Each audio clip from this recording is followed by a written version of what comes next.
स्वागत है आप सभी का वापस से एमपीपीएससी प्रीलिम्स 2024 की एमसीक्यू सीरीज में। हम इस सीरीज में एमपी से रिलेटेड जितने भी इम्पोर्टेंट क्वेश्चंस हैं उन्हें डिस्कस करते हैं। साथ ही साथ जो आपके लास्ट 10 इयर्स में जो प्रीलिम्स में जो क्वेश्चंस पूछे गए हैं उन्हें भी हम देखते चलते हैं। तो चलिए आज के 20 क्वेश्चंस देखते हैं। पहला क्वेश्चन है, जनसंख्या की दृष्टि से देश में मध्य प्रदेश का स्थान क्या है।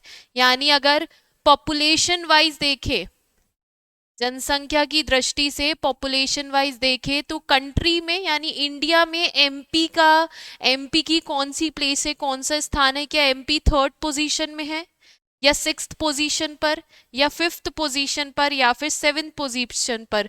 तो पॉपुलेशन वाइज देखा जाएगा तो मध्य प्रदेश की इंडिया में रैंक क्या है, सिक्स्थ यानी छठे स्थान पर है, सिक्स्थ रैंक पर है एमपी। अब यहाँ पे देख लेते हैं कि एमपी की टोटल पॉपुलेशन कितनी है। एमपी की कुल जनसंख्या टोटल पॉपुलेशन कितनी है। ये जो डेटा है आपका 2011 सेंसस के अकॉर्डिंग है। तो एमपी में कितनी पॉपुलेशन है, 7,262,6,809। एमपी में पॉपुलेशन कितनी है, 7,262,6,809। ये आपका जो डेटा है 2011 की जनगणना के अनुसार है। उसके बाद आपको ये भी पता होना चाहिए कि मध्य प्रदेश में पॉपुलेशन ग्रोथ रेट यानी मध्य प्रदेश में जनसंख्या वृद्धि दर, पॉपुलेशन ग्रोथ रेट कितनी हुई थी, तो वो हुई थी 20.3%। ये भी डेटा आपके 2011 के जनगणना के अनुसार है। यानी अगर हम जनसंख्या के अनुसार देखेंगे तो मध्य प्रदेश की पूरी देश में जो रैंक है वो है सिक्स्थ पोजीशन पर है एमपी। टोटल पॉपुलेशन है मध्य प्रदेश में 7,262,6,809 और मध्य प्रदेश का जो जनसंख्या वृद्धि दर है, पॉपुलेशन ग्रोथ रेट है, वो है 20.3%। ये पूरा डेटा जो है ये आपके 2011 सेंसस के अकॉर्डिंग है। उसके बाद देखें, उसके बाद नेक्स्ट क्वेश्चन है, मध्य प्रदेश में लोकसभा सदस्यों की संख्या कितनी है। यानी Madhya Pradesh as a state, जो एमपी राज्य है, वो लोकसभा में एमपी राज्य की तरफ से कितने रिप्रेजेंटेटिव है, कितने प्रतिनिधि है। क्या 20 या 25 या 29 या फिर 30। तो अगर देखा जाए लोकसभा में मध्य प्रदेश की तरफ से कितनी सीट्स है, तो वो है 29। कितनी सीट्स है, 29, जिसमें से एसटी के लिए कितनी रिजर्व्ड है और एसटी के लिए कितनी रिजर्व्ड है, तो वो देख लेते हैं। यानी शेड्यूल्ड ट्राइब्स और शेड्यूल कास्ट के लिए कितनी सीट्स रिजर्व की गई है। तो आपकी शेड्यूल ट्राइब के लिए 6 सीट्स, 6 सीट्स, और वहीं आपके शेड्यूल कास्ट के लिए 4 सीट्स। यानी एमपी अगर देखा जाए लोकसभा में एमपी की तरफ से कितनी सीट्स है, 29 सीट्स, जिसमें से एसटी के लिए जो आपकी अनुसूचित जनजाति है उसके लिए कितनी सीट्स रिजर्व्ड है, 6, और शेड्यूल कास्ट यानी अनुसूचित जाति के लिए 4 सीट्स रिजर्व्ड है। उस वही जो राज्यसभा में अगर देखेंगे, राज्यसभा की मध्य प्रदेश की राज्यसभा में कितनी सीट्स हैं, तो वो है 11, 11। और हमारी विधानसभा में लेजिस्लेटिव असेंबली में टोटल कितनी सीट्स है, लेजिस्लेटिव असेंबली विधानसभा में कुल कितनी सीट है, तो वो है 230। तो ये चीजें भी आपको पता होनी चाहिए। उसके बाद देखें, उसके बाद नेक्स्ट क्वेश्चन है आपका, मध्य प्रदेश योजना मंडल का पदेन अध्यक्ष कौन होता है। यानी मध्य प्रदेश प्लानिंग बोर्ड का एक्स ऑफिशियो चेयरमैन कौन होता है। मध्य प्रदेश प्लानिंग बोर्ड यानी योजना मंडल का पदेन अध्यक्ष एक्स ऑफिशियो चेयरमैन कौन होता है। क्या वो मध्य प्रदेश राज्य का जो सीएम है, मुख्यमंत्री है, क्या वो होता है, या योजना विभाग के सचिव यानी आपके प्लानिंग डिपार्टमेंट के सेक्रेटरी, या प्रसिद्ध अर्थशास्त्री जो नॉन इकोनॉमिस्ट हैं, या फिर योजना मंत्री प्लानिंग मिनिस्टर। तो योजना मंडल प्लानिंग बोर्ड के जो पदेन अध्यक्ष एक्स ऑफिशियो चेयरमैन होते हैं वो होते हैं आपके मुख्यमंत्री। यानी जो भी मध्य प्रदेश का मुख्यमंत्री सीएम होगा वो ऑटोमेटिकली योजना मंडल यानी प्लानिंग बोर्ड का एक्स ऑफिशियो चेयरमैन पदेन अध्यक्ष बन जाएगा। अब आपको यहाँ पे पता होना चाहिए कि मध्य प्रदेश की जो पहली योजना मंडल थी उसके अध्यक्ष कौन थे। पहली योजना मंडल के अध्यक्ष कौन थे, चेयरमैन कौन थे, तो वो भी देख लीजिए, वो थे श्री प्रकाश चंद्र, श्री प्रकाश चंद्र सेठी, श्री प्रकाश चंद्र सेठी। मध्य प्रदेश योजना मंडल के पहले चेयरमैन, पहले अध्यक्ष कौन थे, श्री प्रकाश चंद्र सेठी। तो ये चीजें भी आपको पता होनी चाहिए। इसके बाद देखें, इसके बाद नेक्स्ट क्वेश्चन है, मध्य प्रदेश में विद्युत उत्पादन यानी इलेक्ट्रिसिटी प्रोडक्शन,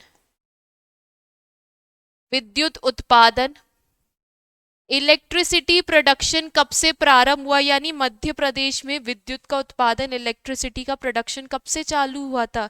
क्या 1900 में, या 1905 में, या 1910 में, या फिर 1914 में? तो मध्य प्रदेश में विद्युत उत्पादन कब से प्रारंभ हुआ था, कब से स्टार्ट हुआ था? 1905 में। 1905 से मध्य प्रदेश में इलेक्ट्रिसिटी का प्रोडक्शन चालू हो गया था।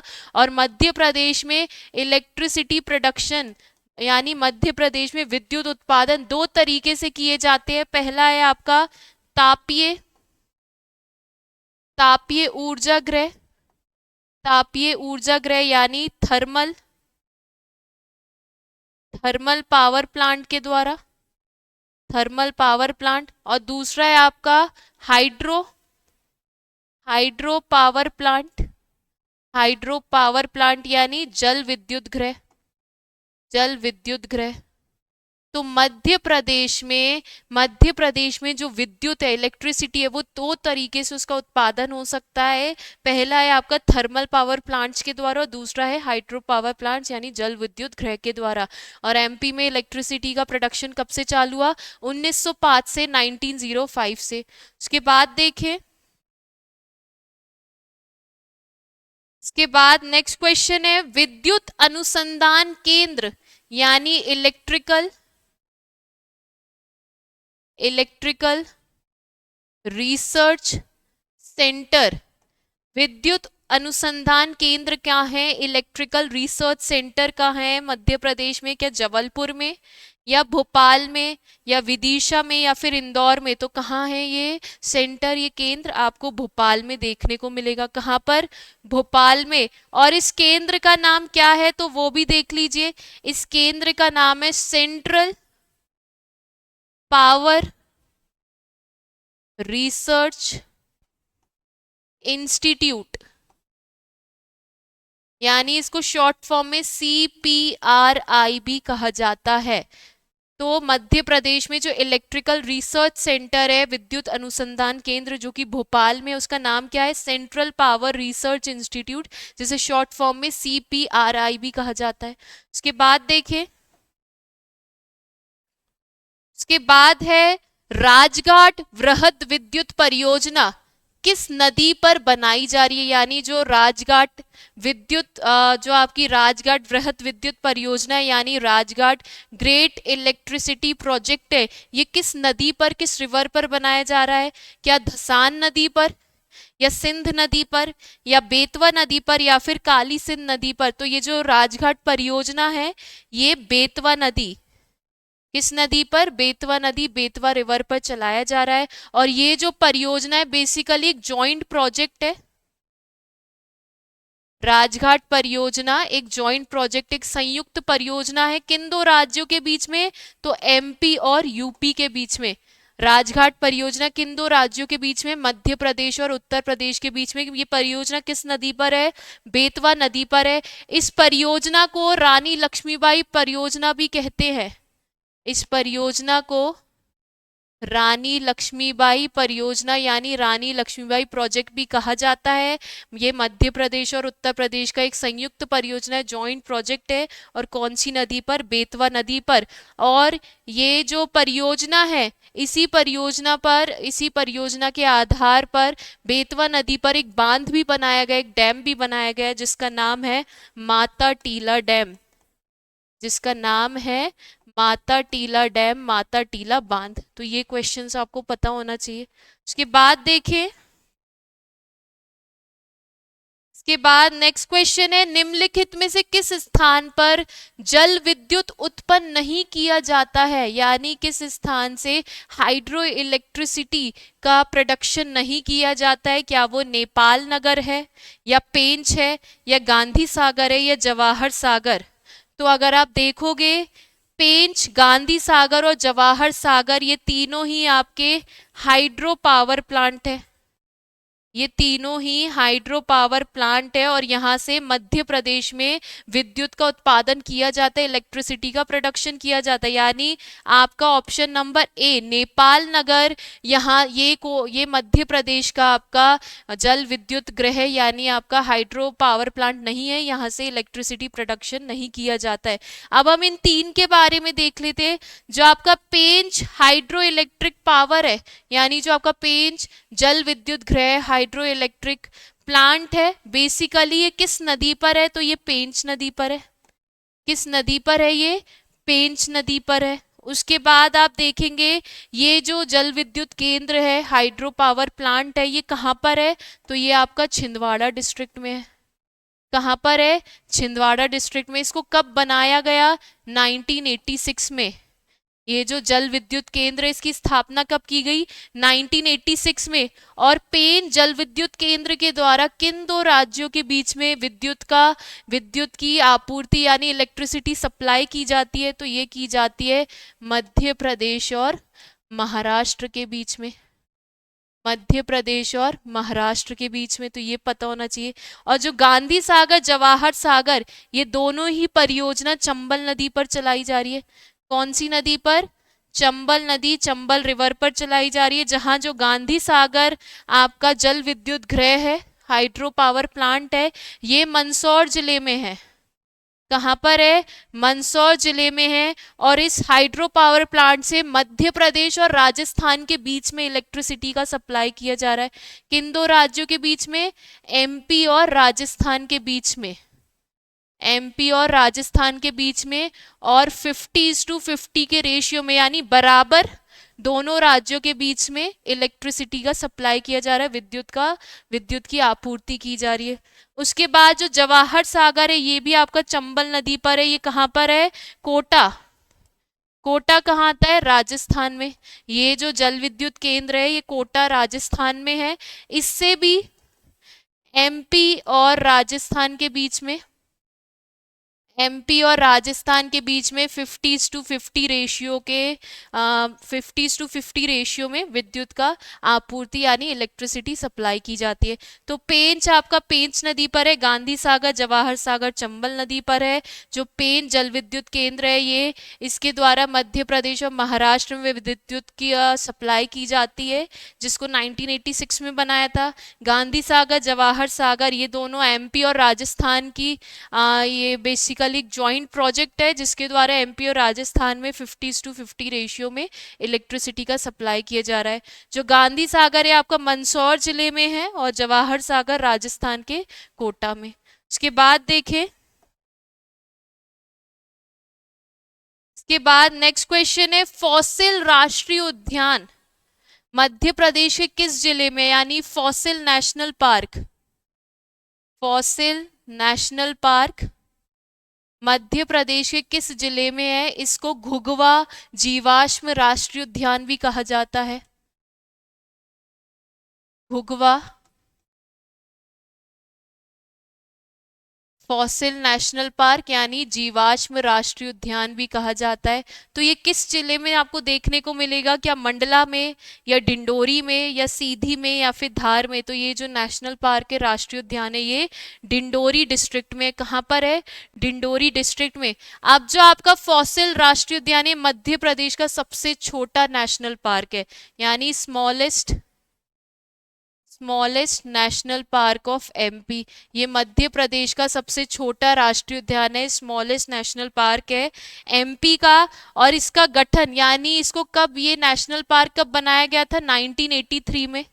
नेशनल पार्क कब बनाया गया था? 1983 में। और कितने एरिया में फैला हुआ है?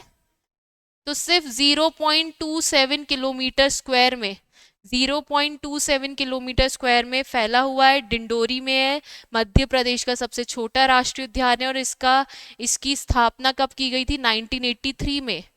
उसके बाद देखें,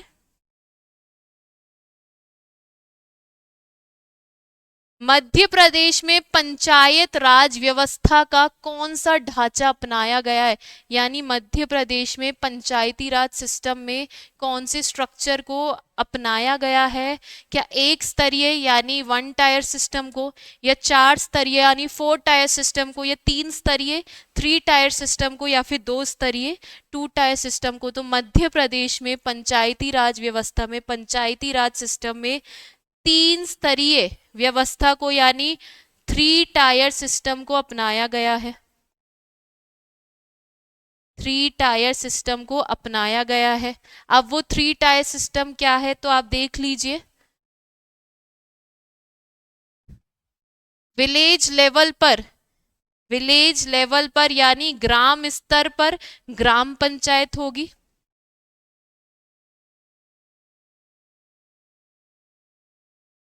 विलेज पंचायत,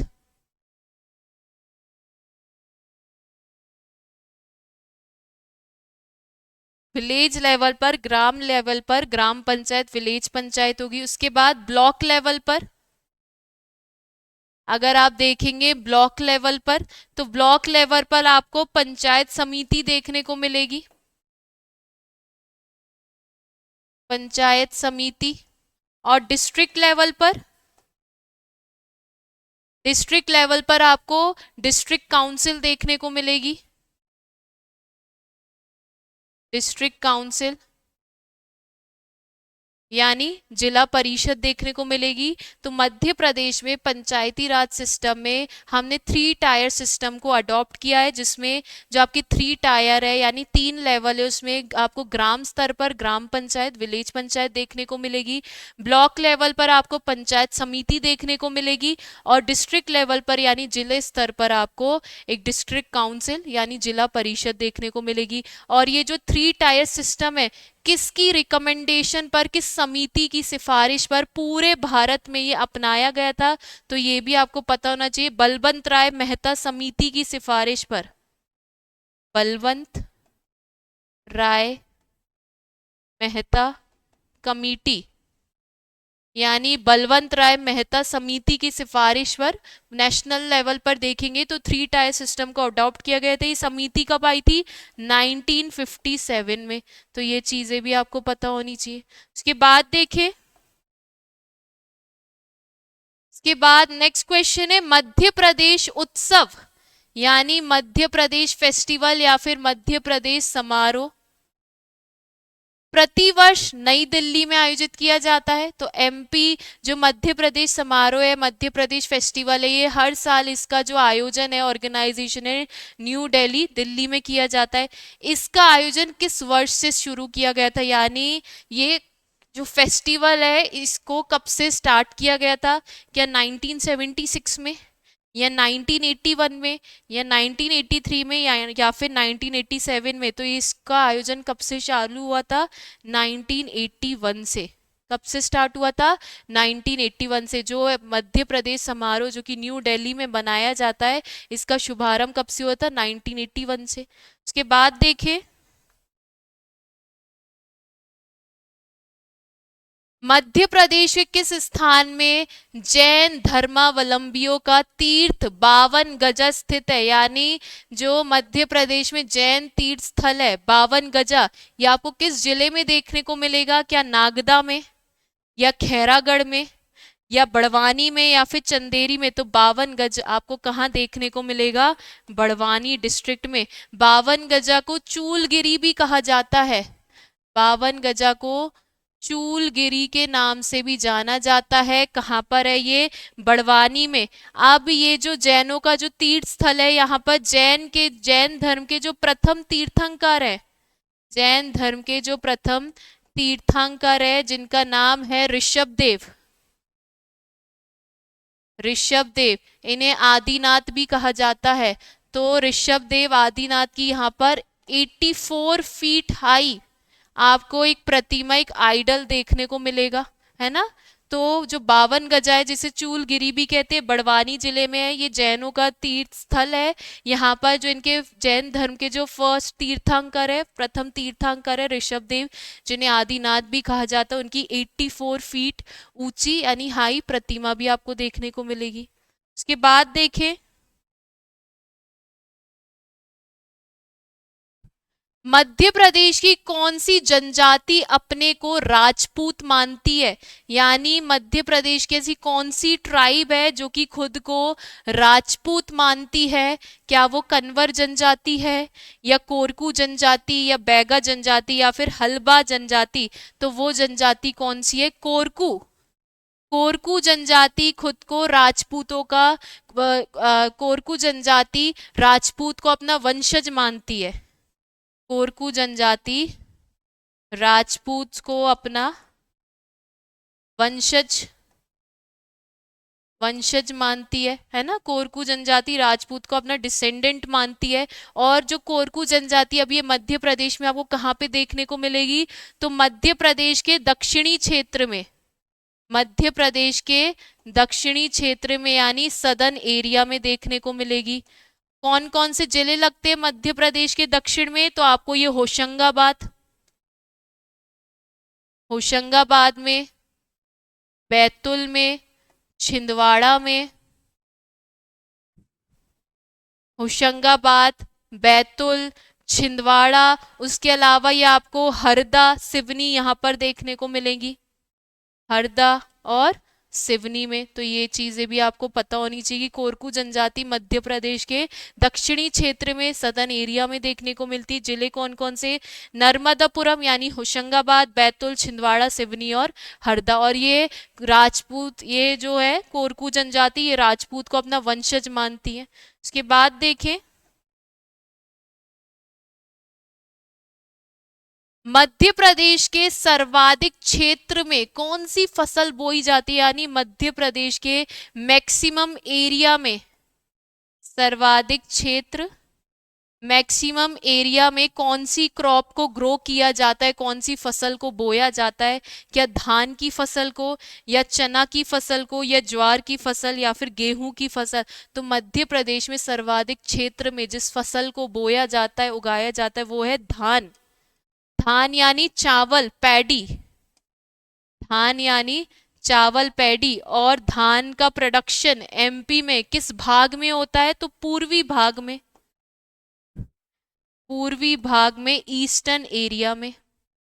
मध्य प्रदेश में धान की खेती कहाँ होती है? मध्य प्रदेश के पूर्वी भाग में, ईस्टर्न एरिया में। और सबसे ज्यादा किस जिले में देखने को मिलेगी? यानी सबसे ज्यादा किस जिले में? बालाघाट में। सबसे ज्यादा किस जिले में की जाती है धान की खेती? बालाघाट में। उसके बाद देखें, मध्य प्रदेश में जलोढ़ मिट्टी का क्षेत्र कौन सा है? यानी मध्य प्रदेश में एल्यूवियल सॉइल, एल्यूवियल सॉइल का एरिया कौन सा है, क्षेत्र कौन सा है? जलोढ़ मिट्टी को एल्यूवियल सॉइल कहते हैं। क्या मध्य प्रदेश का उत्तर पश्चिमी भाग यानी नॉर्थ वेस्ट एरिया, या नर्मदा घाटी वाला क्षेत्र, नर्मदा वैली वाला एरिया, या मालवा का पठार यानी मालवा प्लेट्यू, या फिर इनमें से कोई नहीं? तो मध्य प्रदेश में जलोढ़ मिट्टी, एल्यूवियल सॉइल कहाँ देखी जाती है? मध्य प्रदेश के उत्तर पश्चिमी भाग यानी नॉर्थ वेस्टर्न पार्ट में। और यहाँ पे नॉर्थ वेस्टर्न पार्ट में कौन कौन से जिले लगते हैं? तो अब वो आप लोग देख लीजिए कि यहाँ पे कौन कौन से जिले लगते हैं। तो जिले हैं मुरैना, भिंड, ग्वालियर और शिवपुरी। यहाँ पर आपको जलोढ़ मिट्टी देखने को मिलेगी, मुरैना, भिंड, ग्वालियर और शिवपुरी में। तो ये चीजें आपको पता होनी चाहिए। उसके बाद देखें, मध्य प्रदेश में सिंचाई का सबसे प्रमुख साधन क्या है? यानी मध्य प्रदेश में इरिगेशन के लिए, सिंचाई के लिए सबसे ज्यादा कौन से सोर्स का इस्तेमाल किया जाता है? क्या नलकूप यानी ट्यूबवेल्स का, नलकूप यानी आपके जो बोरवेल होते हैं, ट्यूबवेल्स होते हैं उनका, या नहरें यानी कैनाल्स का, या फिर रहट या फिर कुएं यानी वेल्स का? तो मध्य प्रदेश में सबसे ज्यादा सिंचाई के लिए जिन साधनों का इस्तेमाल किया जाता है वो है आपके नलकूप और कुएं। कौन से? इसमें दो ऑप्शन हो जाएंगे, नलकूप और कुएं। मध्य प्रदेश में 68% इरिगेशन, 68% सिंचाई नलकूप और कुओं के द्वारा ही की जाती है। नलकूप और कुएं के द्वारा ही की जाती है, ये आपको पता होना चाहिए। बाकी का जो रिमेनिंग है, यानी आपका 20% अगर देखें, 20%, तो वो कैनाल्स यानी नहर और तालाबों के द्वारा की जाती है, तालाब यानी पॉन्ड्स के द्वारा। और बाकी 12% जो आपका रिमेनिंग है वो अदर सोर्सेस यानी अन्य, जैसे नदी हो गई, झील हो गई, है ना, जो आपकी स्ट्रीम्स हो गई है, जितने भी अदर वाटर सोर्सेस है। तो मध्य प्रदेश में अगर देखा जाए सिंचाई सबसे ज्यादा नलकूप और कुओं का इस्तेमाल करके की जाती है, जिस 68%।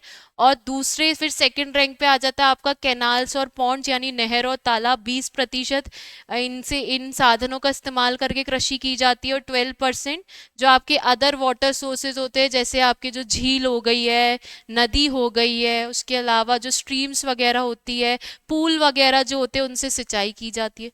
उसके बाद देखें, मध्य प्रदेश के किस जिले की जनसंख्या में अनुसूचित जनजातियों का सर्वाधिक प्रतिशत है? यानी मध्य प्रदेश के कौन से डिस्ट्रिक्ट में, कौन से जिले में एसटी पॉपुलेशन का सबसे ज्यादा मैक्सिमम परसेंटेज, सबसे ज्यादा प्रतिशत आपको देखने को मिलेगा? एसटी पॉपुलेशन का सर्वाधिक प्रतिशत किस जिले में देखने को मिलेगा? क्या मंडला में, या भिंड में, या झाबुआ में, या फिर छिंदवाड़ा में? अगर हम इन चारों ऑप्शंस के हिसाब से देखेंगे तो फिर आपको झाबुआ में, मध्य प्रदेश में सबसे ज्यादा एसटी पॉपुलेशन का प्रतिशत, वैसे तो अलीराजपुर में होता है, अलीराजपुर फर्स्ट पोजीशन पे है, लेकिन इन ऑप्शंस के अकॉर्डिंग देखेंगे तो फिर झाबुआ आ जाएगा, क्योंकि झाबुआ आपका सेकंड नंबर पे है। झाबुआ सेकंड पोजीशन पे। तो अगर आपसे पूछ लिया जाए कि एमपी में सबसे ज्यादा, अगर आप पॉपुलेशन वाइज देखा जाए तो सबसे ज्यादा एमपी में एसटी पॉपुलेशन वाइज आपको कहाँ पर, किस जिले में परसेंटेज दे सबसे ज्यादा देखने को मिलेगी? तो हमें अलीराजपुर में, लेकिन इन ऑप्शंस के अकॉर्डिंग आप देखेंगे तो फिर आपको झाबुआ में। तो सबसे पहली रैंक पे अलीराजपुर, झाबुआ, फिर है आपका बड़वानी, तीसरी रैंक पर है बड़वानी, तीसरी रैंक पर है बड़वानी। बड़वानी के बाद है डिंडोरी, बड़वानी के बाद है डिंडोरी, और डिंडोरी के बाद है आपका मंडला, मंडला फिफ्थ रैंक पर। तो अगर देखा जाए मध्य प्रदेश की किस जिले की जनसंख्या में अनुसूचित जनजाति का सर्वाधिक प्रतिशत है, सबसे ज्यादा परसेंटेज आपको अलीराजपुर में देखने को मिलेगा। अलीराजपुर के बाद झाबुआ में, झाबुआ के बाद बड़वानी में, बड़वानी के बाद डिंडोरी में, डिंडोरी के बाद मंडला जिले में, है ना। उसके बाद देखें,